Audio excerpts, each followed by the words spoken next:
ఇచ్చాలి. కాదు సార్, ఇటువంటి డెసిషన్ తీసుకుంటున్నప్పుడు ఇప్పుడు మనం కింద 90 కేంద్రాలు పెడుతున్నాం, కింద టోకెన్స్ ఇస్తున్నాం, పైకి టోకెన్ లేకుండా ఎవరు రావద్దు. ఈ డెసిషన్స్ అన్ని ఎవరు తీసుకుంటారు? బోర్డులో చర్చించరా? చైర్మన్కి తెలియదా? ఈవోకి తెలియదా? అక్కడ ఇంకా చాలా మంది ఎంప్లాయీస్ ఉంటారు. కనీసం చైర్మన్ ఈవో కొత్త వాళ్ళు అయితే వీళ్ళని చెప్తారు కదా, చెప్పాలి కదా. ఇక్కడ ఇక్కడ ఇక్కడ కేవలం ఏంటంటే కొండపైన అధికారులు కానీ వీళ్ళకి వస్తానే ఏమవుతుందంటే ఓడిమా సర్వస్వం, ఆధిపత్య పోరు, అహంకారం. మనం తీసుకున్న డెసిషన్ మనం కరెక్ట్. గతంలో మీరు చిన్నప్పటి నుంచి చూస్తే 70,000 మంది 80,000 మంది స్వామికి వస్తున్నాడు. ఎప్పుడు ఒక బ్రహ్మోత్సవాలు గరుడ శివరాలతో 1,00,000 రూపాయలు 1,00,000 మంది 1,04 లక్ష మంది వస్తారు తప్ప మిగతా రోజుల్లో 1,00,000 దాటిన రోజులు ఎప్పుడు ఉండవు. ఎప్పుడో ఒకటో వస్తే వచ్చి ఉండొచ్చు. 60,000 70 మంది వస్తే గతంలో లఘు దర్శనం చేసుకొని, లఘు దర్శనం అనేది ఎప్పటి నుంచో వస్తున్న కొన్ని ఏళ్ల నుంచి దశాబ్దాల నుంచి అది ఆచారం. అంటే గుడి స్టార్ట్ అయ్యేది కూడా ఇక్కడ జయవిజులు ఉన్నాయి, జయవిజుల తర్వాత గుడి స్టార్ట్ అవుతుంది, అక్కడ దర్శనం చేసుకుని పోయేవాళ్ళు. ఎవరికి ఇబ్బంది లేదు. 30 గంటలు వెయిట్ చేసినా కనీసం స్వామి దర్శనం బాగా తృప్తిగా జరిగింది, భోజనం బాగా పెడుతున్నారని చెప్పి హాయిగా వెళ్ళేవాళ్ళు. మనం వచ్చిన ఒక పెద్ద మనిషి గత ప్రభుత్వంలో ఒక అధికారి ఏం చేశాడు, లఘు దర్శనం తీసేసి మహాలఘు దర్శనం పెట్టాడు. మహాలఘు దర్శనం దగ్గర పెట్టి జయ విజయుల దగ్గర నుంచి లాగా పెట్టాడు. ఇది కేవలము ఆయన పుణ్య అహంకారం, నేనేదో చేసుకోవాలి అని చెప్పి. ఎందుకు చేసిపోయి దీనికి మూల కారణం చెప్తాను. ఆయన వచ్చిన తర్వాత లఘు జయ విజయుల దగ్గర నుంచి దర్శనం చేసుకుని అక్కడి నుంచి స్వామిని చూడాలంటే మూల వేట 60 అడుగులు. 60 అడుగులు చిన్న ముసలి వాళ్ళు వస్తారు, చిన్న బిడ్డలు ఎత్తుకుని వస్తారు. నిమిషానికి 115 నుంచి 125 మందిని పుల్లు పుష్ ఒక లాగట నెట్టడం. ఏం దర్శనం అవుతుంది నరసింహరావు గారు? వాళ్ళు ఎలా చూసుకోగలుగుతారు? పిల్లల్ని చూసుకోగలుగుతారా? తెచ్చుకుని లగేజ్ తీసుకుని పెట్టగలుగుతారా? వాళ్ళకి రూములు ఉండవు, ఏమి ఉండవు, లగేజ్ వాళ్ళతో పాటు తెచ్చుకుంటారు, చంటి పిల్లని భుజానికి ఎత్తుకుంటారు. ఇవన్నీ ప్రాక్టికల్ గా ఉండేది. వాళ్ళ పాటు వృద్ధులు వస్తారు, తల్లిదండ్రులు, వాళ్ళని చూసుకోవాలి. నువ్వేమో 115 మంది 15 మంది 120 మంది లాగుతా నెట్టుతో కూర్చొని 60 అడుగులు స్వామిని చూడమంటే క్షణికం కూడా స్వామి చూసే విధంగా పరిస్థితి లేనప్పుడు మనం తప్పు చేస్తున్నాం కదా అని దీని గురించి నేను ఎన్నోసార్లు మాట్లాడాయా. మహాలఘు పెట్టడం మహా పాపము. ఏ గుడిలో కూడా భారతదేశంలో ఇంతవరకు మన ఇక్కడ ఎట్లయితే జయవిజులు అంటామో మిగతా గుడిలో ద్వారపాలకులు ఉంటారు. ద్వారపాలకులు దాటిన తర్వాతనే గుడి ఉంటుంది. ద్వారపాలకులు అంటే సైనికులు మార్గం. అక్కడి నుంచి గుడి స్టార్ట్ అవుతుంది. అక్కడికి పోకుండా గుడి లోపలికి పోకుండా బయట నుంచి పంపించిన ఇంతవరకు భారతదేశంలో ఏ గుడిలో లేదు. అలాంటిది మనము వెంకటేశ్వర స్వామి అంటే కలుగే వైకుంఠేశ్వర సాక్షాత్ ఇక్కడే ఉన్నాడని చోట మనం స్వామి లోపలికి గోపురంలోకి ఆనంద నిలమలకి అడుగు పెట్టిన కూడా పంపడం తప్పు. ఇక్కడ ఏమొచ్చిన నష్టము? 30 గంటలు వెయిట్ చేసిన వాళ్ళకి ఇంకో గంట అయినా అరగంట అయినా వెయిట్ చేస్తారు, శుభ్రంగా దర్శనం చేసుకుని పోతారని. ఇది దీనికి ముందుకు పోతే అంతకు ముందున్న ఒక ఆయన జేఈఓ శ్రీనివాసరాజు, ఆయన జేఈఓ అనేదో చేసుకొని పోవాలని వీళ్ళు ఎలా ఉన్నారంటే ముగ్గురే జేఈఓలు పనిచేశారు, 30 ఏళ్ళలో పనిచేశారు. 30 ఏళ్ళు అంటే డజన్ మంది ఈఓలు మారినారు, డజన్ మంది పాలక మండలి చైర్మన్లు అధ్యక్షులు మారితే ముగ్గురు జేఈఓలు ఎందుకు వచ్చారు? వీళ్ళకి ప్రభుత్వ పెద్దలతో వీళ్ళకునే సంబంధాల్లో ఉండబట్టి. అతను వచ్చిన తర్వాత ఏం చేశాడు? జేఈఓ వచ్చిన తర్వాత ఆ సిస్టమ్ అంతా మార్చి L1 అని, L2 అని, L3 అని రకరకాల పేర్లు పెట్టి విఐపీలకే ప్రాధాన్యత ఇచ్చి ఏం చేశాడు? ఈ తప్పు పని చేశాడు. ఆయన చేసిపోయాడు కదా, నేనేం చేయాలి? నేను కూడా ఏం చేస్తే ప్రియారిటీ ప్రోటోకాల్ రకరకాల పేర్లు పెట్టి కామన్ మ్యాన్ కి ఎవరైతే మా ప్రాధాన్యత వచ్చిన ప్రతి వాడు చెప్పే మాట ఇదే, సామాన్య వాడిని నెత్తిన పెట్టుకుంటాం, సామాన్య వాడికి అగ్రతాంబులము అని చెప్పి ఆ సామాన్య వాడిని గొర్రెలు గుడి లోపలే సాక్షాత్ జయ విజయ 120 మంది పోషిస్తే మరి ఎక్కడ ఇచ్చినట్లు. మళ్ళీ వెనక్కి వస్తే బోర్డులో చర్చ జరగదా? బోర్డులో ఇలా చేస్తే ప్రాబ్లం, ఎందుకు కొండకు రాకుండా మనం వాళ్ళని ఆపాలి అని మాట్లాడే వాళ్ళు లేరా? ఎందుకు అసలు చర్చ లేకుండా చేశారా? ఎవరు చేశారు ఇది? ఇప్పుడు అదే పాయింట్. చర్చ డెఫినెట్ గా బోర్డు మీటింగ్ జరిగింది, బోర్డు మీటింగ్ డిసైడ్ చేయాలి. దీనికి ముందు ప్రాసెన్స్ ఏంటి? గతంలో 10 రోజుల పాటు పెట్టినప్పుడు ఏదేం చేశారు సిస్టమ్? గతంలో వాళ్ళు పెట్టిన సిస్టమ్ తప్పు అని మనం మాట్లాడు. ఆ సిస్టమ్ మళ్ళీ మనం అమలు అవుతున్నప్పుడు గతంలో వాళ్ళు ఏం చేస్తారు? టోకెన్ సిస్టమ్ ఇవ్వలేదు కదా, వాళ్ళు పంపించారు కదా, మరి అదన్నా కంటిన్యూ చేసిండాలి కదా. అది కూడా కంటిన్యూ చేయకుండా ఈ రోజు మీరు టోకెన్ సిస్టమ్ అనేది కొత్తగా కనిపెట్టేసి చేస్తే ఇక్కడ నాకు ఆశ్చర్యకరమైన విషయం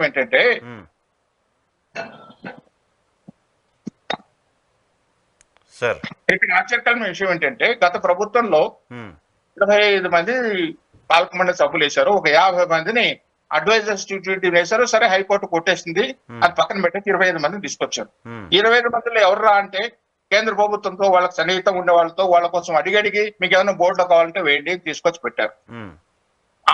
అలాంటి పరిస్థితి మళ్ళీ ఇప్పుడు వచ్చింది ఏంటంటే కేంద్ర ప్రభుత్వంలో కావాల్సిన వాళ్ళకి తీసుకొచ్చి పెట్టారు. అలా ఉన్న వాళ్ళలో 5 సార్లు బోర్డు మెంబర్ ఉన్నాను ఒక ఆయన ఉన్నాడు, 4 సార్లు బోర్డు మెంబర్లు ఉన్నారు 4 ఉన్నారు, 3 సార్లు బోర్డు మెంబర్లు ఉన్నారు 3 ఉన్నారు, 2 సార్లు 4 ఉన్నారు 3 ఉన్నారు. ఇంతమంది ఉండి మీ అనుభవం ఏమైపోయింది? ఏం చూసి వీళ్ళు బోర్డు మెంబర్లు అయ్యారు అంటే దీన్ని బట్టి అర్థం కావట్లేదా? వాళ్ళు పరివేలు చేసుకోవడం కోసమో, వాళ్ళు దర్శనం చేసుకోవడం కోసమో, వాళ్ళ స్వప్రయోజనాలు వాళ్ళు కాంటాక్ట్ పెంచుకోవడం కోసం తప్ప యాత్రికుల ప్రయోజనాలను దృష్టిలో పెట్టుకొని దీనికి మనం వాళ్ళకి ఏం చేయాలి, ఎలాంటి మెరుగైన మరి ఇవ్వచ్చు అని ఆలోచన చేయలేదు. తిరుపతికి సంబంధించిన వాళ్ళు కూడా ఉన్నారు కదా, భాను ప్రకాష్ రెడ్డి ఉన్నారు, ఆయన తిరుపతికి సంబంధించిన వ్యక్తి. అక్కడ ఎలా ఉంటాయి, చిన్న విలేజ్, చిన్న చిన్న రోడ్లు, అక్కడ అంతమంది వస్తే ఎలా అనే ఆలోచన ఎందుకు వాళ్ళకి లేకుండా పోయింది? మీరు అన్నట్టుగా ఉన్న వాళ్ళు ఉన్నారు. నిన్న భాను ప్రకాష్ రెడ్డి 2వ సారి అయితే, జంగా కృష్ణమూర్తి 3వ సారి, ఇలా ప్రశాంత్ రెడ్డి 4వ సారి, ఇలా చెప్పుకుంటూ పోతే చాలా మంది ఉన్నారు, లిస్ట్ అంతా ఉన్నారు. ఏమైపోయింది అనుభవము? ఈ మాట్లాడుకోకుండా రాత్రి ఒక టీవీ ఛానల్లో చూశాను నేను, ఇదే లోకల్ పాలకమండలి సభ్యుడు ఈవోని పట్టుకొని తమాషాలు పడుతున్నావు అని మాట్లాడాడు. ఒక ఈవోని పట్టుకొని ఒకటి మాట్లాడు. ఇటువంటి భాష రావాల్సిన పని లేదు. మనం మీరైనా ఈవో అయినా అధ్యక్షుడైనా పాలకమండలి అయినా మనం భక్తులకు కావాల్సిన సౌకర్యాలపైన సుదీర్ఘమైన చర్చ జరగాలి. గతంలో ఏమైనా పొరపాట్లు జరిగాయా? గతంలో పొరపాటు 10 రోజులు ఓపెన్ చేశారని ఒక తప్ప నుంచి పొరపాట్లు జరగలేదు. కానీ అలాంటి పొరపాట్లు ఈవేళ ఆలోచన రహితంగా మనం కేంద్రాలు పెడితే భక్తుల సెంటిమెంట్స్, భక్తుల ఫీలింగ్స్ ఎట్లా ఉంటాయంటే, కొండకు వచ్చినప్పటి నుంచి దర్శనం ఎంత తొందరగా అవుతుందా, ఎంత తొందరగా దర్శనం చేసుకున్నామా, ఎంత తొందరగా రూమ్ తీసుకున్నామా, వెంట్రుకలు ఇచ్చామా అనేది దర్శనం అయిపోయిన మరో క్షణమే వాళ్ళకి అక్కడ ఉండాలనిపిస్తుంది. ఇమీడియట్ బస్సులో జీపో పట్టుకొని కిందికి వెళ్ళిపోవాలనే ఆలోచన వాళ్ళు ఉంటారు. ఆతృతలో ఉన్న వాళ్ళని మనం ఇక్కడ తీసుకొచ్చి ఉదయం నుంచి అక్కడ కూర్చోబెట్టేస్తే వాళ్ళు ఇన్నాళ్ళు ఒక అలవాటు, ఒక విధానానికి అలవాటు పడ్డారు. అంటే షెడ్ లో కూర్చొని ఆ షెడ్ లోనే అక్కడ పడుకొని అక్కడే స్నానాలు చేసి వాళ్ళ కావాల్సిన దొరికేది కాబట్టి దర్శనానికి వెళ్ళేవాడు. ఈ పొద్దు ఏమీ లేకుండా ఒక అడుగు లాంటి పార్కులు అక్కడ పడేసి, లైట్ లేకుండా, టాయిలెట్స్ లేకుండా వేస్తే సాయంత్రానికి తెరుస్తానన్నప్పుడు స్టాంప్ పెట్టి జరిగింది. ఈ అంత ఇలాచనాత్మకంగా బోర్డు డెసిషన్ తీసుకోవడం ఒక తప్పు. దీనైనా ప్రభుత్వం దృష్టికి తీసుకెళ్లాలా, ప్రభుత్వంతో చర్చించాలా, వాళ్ళన్నా కొంచెం ఎగ్జామిన్ చేసిండాలి. ఒక ఎక్స్పెరిమెంట్ చేసినప్పుడు అది కూడా ఎవరితో, భక్తులతో, కొన్ని వేల మంది భక్తులతో ఒక ప్రయోగం మనం చేయాలనుకున్నప్పుడు దీన్ని కూలంకషంగా చర్చించాల్సిన అవసరం ఉందా లేదా? డెఫినెట్ గా దీని కూలంకషంగా. ఎందుకంటే ఇన్ని వేల మంది వస్తారు, అది ఇంత పర్వదినాన వైకుంఠ ఏకాదశి రోజు ఏమన్నా పొరపాట్లు ఎక్కడ జరుగుతాయని ఎవరు పట్టించుకోకుండా, నాకు ఈవేళ ఉదయం తెలిసిందంటే అక్కడ ఏర్పాట్లు ఎక్కడ జరుగుతుంటే దాన్ని పట్టించుకోవాల్సిన ఈవో సాయంత్రం కూర్చొని టెన్నిస్ ఆడుకుంటానా అంటే క్లబ్ లోకి వెళ్ళి, ఆఫీసర్ క్లబ్ లో. మరి ఎంత బాధ్యతారహితంగా పనిచేస్తున్నారు అనుకోవాలి వీళ్ళని. ఇది ఎంత దీన్ని 32 కంపార్ట్మెంట్ ఖాళీ పెట్టుకు కూర్చున్న జేఈఓ ఏమనాలి? ఆయన కదా ఇవన్నీ పర్యవేక్షణ తీసుకోవాలి. ఇన్ని 94 కేంద్రాలు పెట్టాము, ఏ కేంద్రం నుంచి ఎంతమంది పంపిస్తున్నారు, ఏ టైంకి ఎంత పంపిస్తున్నారు, వీళ్ళ ఫ్లో ఎట్లా ఉంది, వీళ్ళ మూవ్మెంట్ ఎట్లా చేయాలి, ఏం ఆలోచన చేసుకోండి వస్తారులని చెప్పిపోతే ఇది జరిగింది. ఇది మీ పాయింట్ ఆఫ్ వ్యూలో, రమణ గారు, మీ పాయింట్ ఆఫ్ వ్యూలో ఎవరు A1, ఎవరు A2, ఎవరు A3, ఎవరు A4 అంటే ఏం చెప్తారు? ఏమంటారు దీనికి? ఇది అనాలోచిత నిర్ణయం. పాలకమండలి తీసుకొని ఉండకూడదు. అది ప్రభుత్వం తెలిసింటే, ప్రభుత్వం ఎంకరేజ్ చేసిండకూడదు, ప్రభుత్వం ఎంకరేజ్ చేసిండకూడదు. ఇప్పుడు ఈ పరిస్థితి ఎంత దూరం వచ్చింది? ఇన్నేళ్ల పాటు ఎప్పుడే కానీ నువ్వు కొండపైన ఒక అధ్యక్షుడు స్థాయి ఉన్న వ్యక్తి, ఎగ్జిక్యూటివ్ ఆఫీసర్ స్థాయి ఉన్న వ్యక్తి నువ్వెంత ఒక సాక్షాత్ ముఖ్యమంత్రి ముందర మాట్లాడుతున్న పరిస్థితి ఇంతవరకు నేనైతే వినలేదు. అది జరగకూడదు కూడా.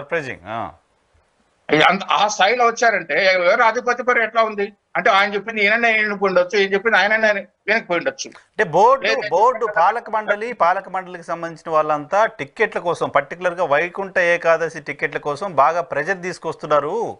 ఎవరిపైన, ఈవో పైన ఆయన టికెట్లు ఇవ్వలేదు కాబట్టి వీళ్ళందరూ కలిసి ఆయన మీద కక్ష కట్టారు.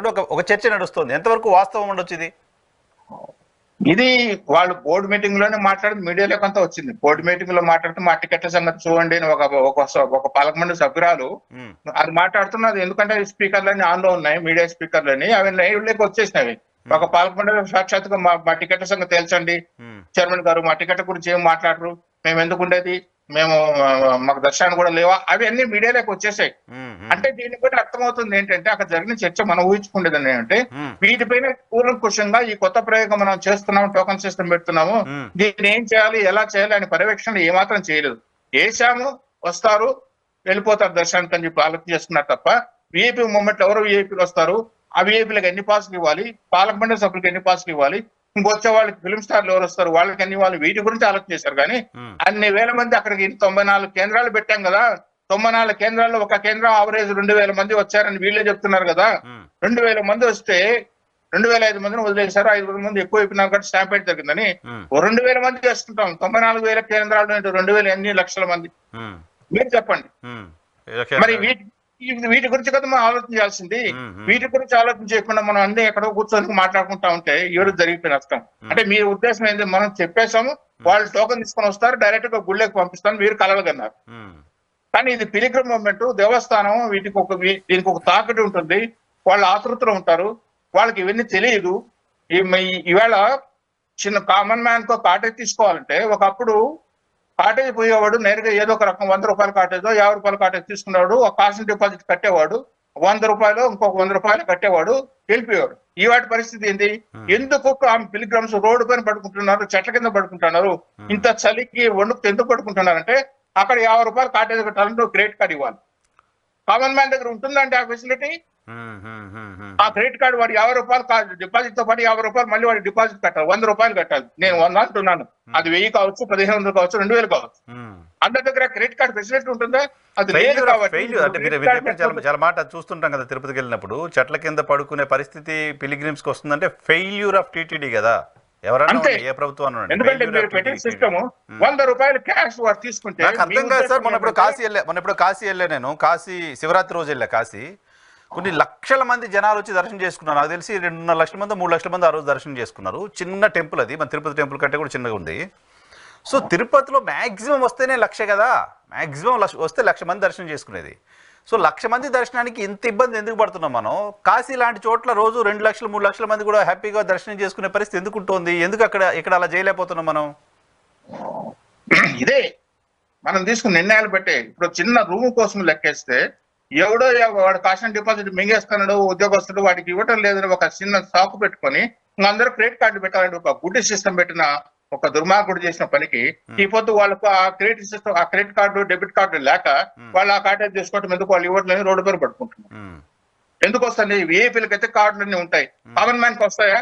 ఈ రోజు విఐపీల కాటేజ్ ఏమో వాళ్ళకి ప్యాలెస్ లాగా కట్టుకున్నారు, వచ్చిన మహానుభావులు ఎవరినో ఒకరు పట్టుకుంటారు, ఒక కాటేజ్ తీసుకుంటారు. 8,000 రూపాయల కాటేజ్, 10,000 రూపాయల కాటేజ్లు, 12,000 రూపాయల కాటేజ్ కూడా కొండపై దొరుకుతున్నాయి ఇవాళ. అది వాళ్ళకి సరిపోతుంది. మరి 2006 సంవత్సరం నుంచి కొత్త కాటేజ్ కట్టలేదు వీళ్ళకి. ఒకటైతే మీరు అడిగిన రెండో ప్రశ్నకి, మీరు మన కాశీకి వెళ్ళారు, వెంకటేశ్వర స్వామికి ఆవరేజ్ పైన సంవత్సరానికి 2 కోట్ల నుంచి 3 కోట్ల మించి భక్తులు రారు. ఇంత వరకు తీసుకుంటే మాక్సిమం 3 కోట్ల మంది వచ్చారు. 6 నెలలు 6.5 నెలలో లేదు 7 నెలల్లో తెచ్చే శబరిమల గుళ్ళు 5 కోట్ల మంది వస్తారు సంవత్సరానికి. కరెక్ట్. వెంకటేశ్వర గుడి కంటే 5 కోట్ల మందికి శబరిమలకు వస్తారు. ఒక చిన్న స్టాంపేడ్ జరిగిందా నరసింహరావు గారు? ఒక్క సందర్భంలో పంబారి వారి దగ్గర కొండ పైన జ్యోతి కనిపించట్లా కొండ కోల్పోయిన తప్పనిచ్చి శబరిమలలో ఒక చిన్న ఇన్సిడెంట్ జరగలేదు. మనకంటే ఎక్కువ మంది భక్తులు వస్తారు. అది కమ్యూనిస్ట్ రాష్ట్రం, వాళ్ళకి దేవుడు అంటే భక్తి విశ్వాసాలు లేదు. అయినా క్యూ మేనేజ్మెంట్ ఎంత అద్భుతంగా చేస్తున్నారు, ఎక్కడ సింపుల్ స్టాంపేడ్ లేకుండా. అంటే ప్రత్యక్షంగా ఎగోలు లేవు, స్వామి సేవ చేయాలి, స్వామి సేవ కోసం ఉన్నారు కాబట్టి ఆ డెడికేటెడ్నెస్ వల్ల ఉంది కాబట్టి జరిగింది. ఇక్కడ మనకు అది లేదే.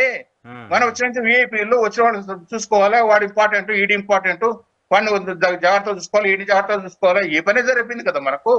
వీటి వల్ల వీళ్ళు గాలికి వదిలేస్తాం. వాళ్ళే పోలే కదా, ఏ విఐపీ ఎప్పుడు చావడు, ఏ విఐపీకి ఏం కాదు, అనవసరం పని అయిపోయింది వీళ్ళు కదా. ఇప్పుడు పేదవాళ్ళు కదా. ఇంతవరకు ఇంత జరిగిన తర్వాత ఫస్ట్ టైం వైకుంఠ దర్శనం 40,000 మంది లేరు గుళ్ళో.